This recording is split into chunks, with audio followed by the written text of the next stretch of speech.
शादी से 1 से 2 महीने पहले ही तैयारियां शुरू कर देते हैं, चाहे लड़का है या लड़की है। सब कि कैसी हेयर स्टाइल रखनी है, किस तरीके से स्किन केयर करना है, कैसा मेकअप चाहिए, किस तरीके की ड्रेसेस पहनने हैं, सब कुछ डिसाइड हो जाता है। लेकिन कुछ ऐसे पर्सनल बहुत ही छुपी हुई सी बातें होती हैं जो कि जिन लोगों के पास क्वेश्चन के आंसर नहीं होते हैं कि क्या वहाँ के जो हेयर हैं क्या उनको कट कर देना चाहिए या फिर नॉर्मल रखना चाहिए या फिर बिल्कुल ही वहाँ का जो स्किन है वो बिल्कुल क्लियर करवा देनी चाहिए, बिल्कुल ही जो हेयर है वो उड़ा देने चाहिए, क्या करना चाहिए, किस तरीके से वहाँ का जो हिस्सा है उसको मेंटेन करना चाहिए, किस तरीके से उसका रंग, उसकी खुशबू को मेंटेन रखें। ठीक है, इसके बारे में आज हम बात करने वाले हैं, चाहे लड़का है या फिर देखिए ये हम सभी जानते हैं कि वहाँ की जो प्रेपरेशन है वो सबको नहीं बताई जाती है, सिर्फ अपने जो बहुत ही इम्पॉर्टेंट जो दोस्त होते हैं उनसे हम डिस्कस करते हैं, उनसे ही जानते हैं या फिर हम कहीं सोशल मीडिया पे ढूंढते हैं कि क्या करें। तो देखो, अगर बात आती है कि हेयर की, ठीक है, तो वो क्या कट करने चाहिए, क्या उनके फायदे हैं, इनको भी जान लेते हैं।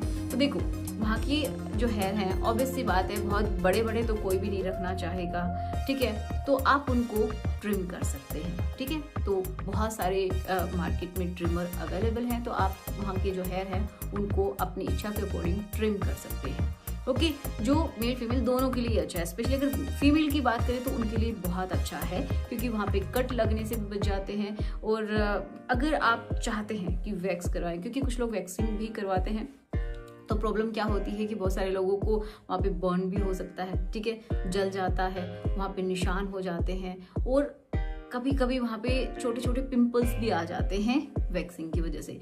वो उस समय नहीं, लेकिन 1 या 2 दिन के बाद आते हैं जब आपको एक्चुअल में मिलना है, ठीक है, उस समय आते हैं तो आपको बहुत ज़्यादा टेंशन हो जाती है कि क्या करें क्या ना करें। तो उन चीज़ों से बचने के लिए ये मेरा पर्सनल चॉइस है कि आप वहाँ की वैक्स ना करवाएं। अगर फिर भी आप करवाना चाहते हैं तो वो आपके ऊपर डिपेंड है, ठीक है। तो अगर आप पहली बार स्पेशली करवा रहे हैं तो बिल्कुल भी ना करवाएं। अगर आपने बहुत बार करवाई है, आपको पता है कि ऐसा कुछ होता नहीं है, आपकी बॉडी के लिए कंफर्टेबल है, तो वो आपकी चॉइस है।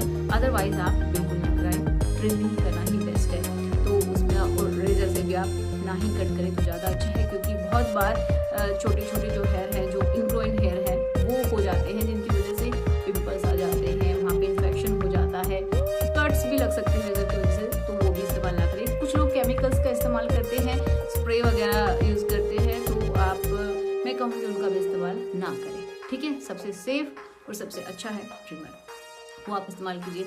अब कुछ लोग बोलते हैं कि वहाँ की स्मेल का क्या करें। तो देखो, वहाँ का जो हिस्सा है अगर वो प्रॉपर तरीके से साफ सुथरा है, हाइजीन मेंटेन करके रखते हैं अगर आप, तो एक नेचुरल से ही वहाँ की स्मेल रहती है। कुछ ऐसे केमिकल्स रहते हैं जो कि जो हेयर है वहाँ पे वो ट्रैप रहते हैं, ठीक है, उन हेयर के थ्रू, जिससे कि एक नेचुरल तरीके की गंध बनती है जो कि मेल फीमेल को एक दूसरे से अट्रैक्ट करती है, ठीक है, एक दूसरे की तरफ अट्रैक्ट करती है और रिलेशन बनाने में भी हेल्पफुल होती है। बहुत सारी स्टडीज भी पाया गया है।